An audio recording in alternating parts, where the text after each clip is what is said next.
Wah, yuk dukung Kabi dengan menekan tombol subscribe. Jangan lupa bunyikan tanda lonceng untuk notifikasi. Selamat menonton. Kisah Aisyah binti Abu Bakar radhiyallahu anha.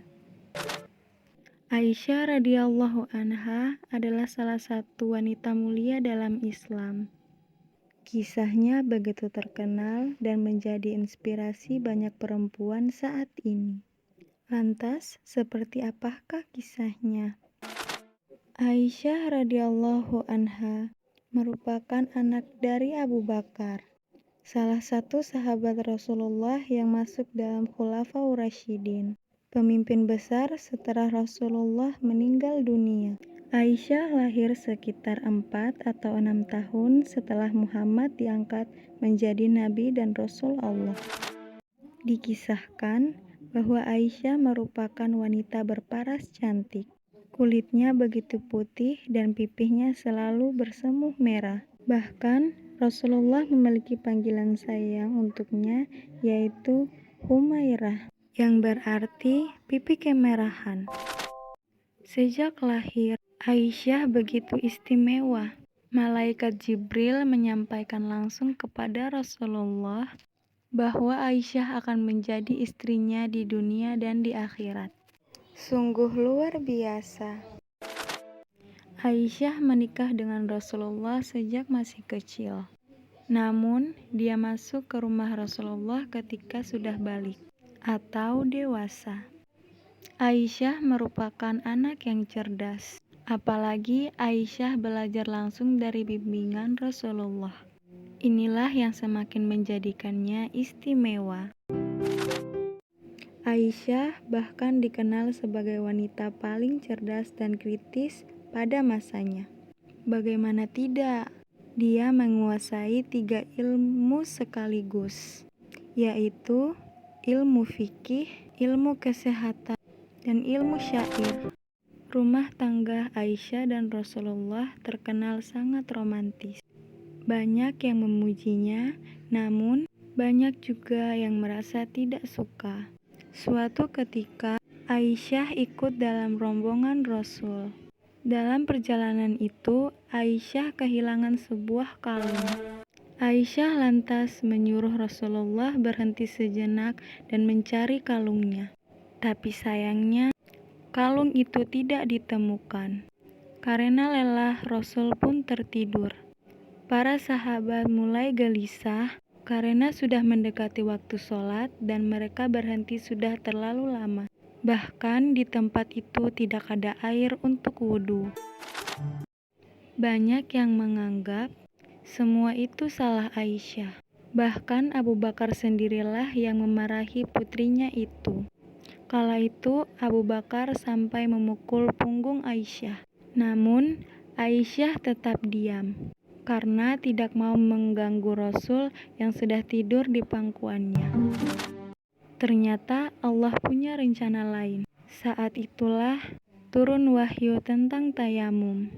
Umat muslim boleh wudhu dengan debu jika tidak ada air. Subhanallah.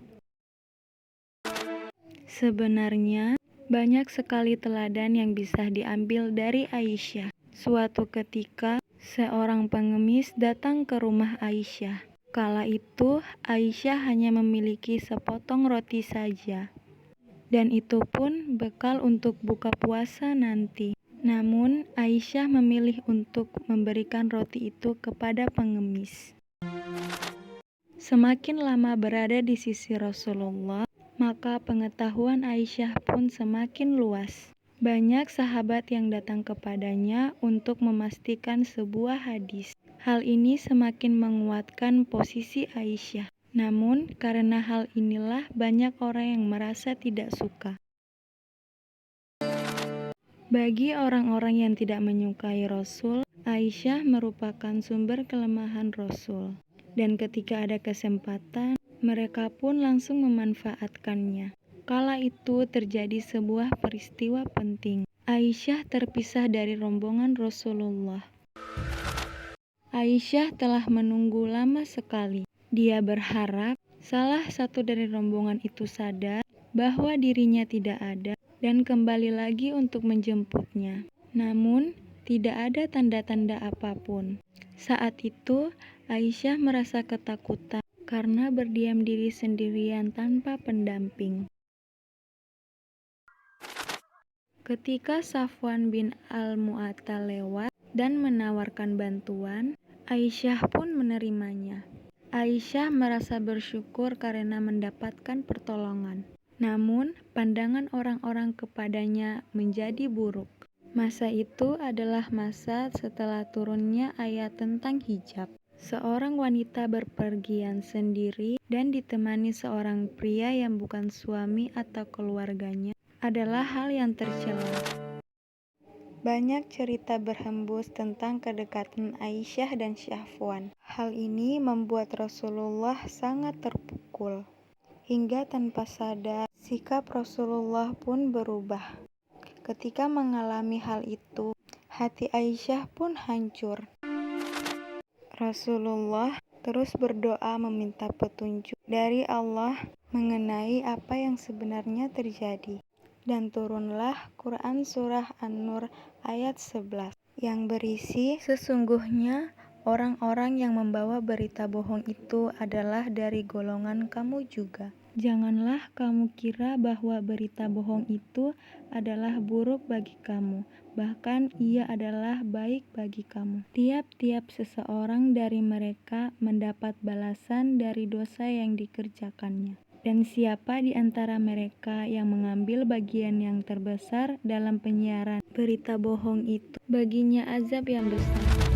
Begitu ayat tersebut turun, Rasulullah pun menangis. Ayat itu menjawab segala tuduhan yang tidak benar terhadap Aisyah. Dan ketika Rasul ditanya, "Siapakah manusia yang paling engkau cintai?" Maka Rasulullah pun menjawab, "Aisyah."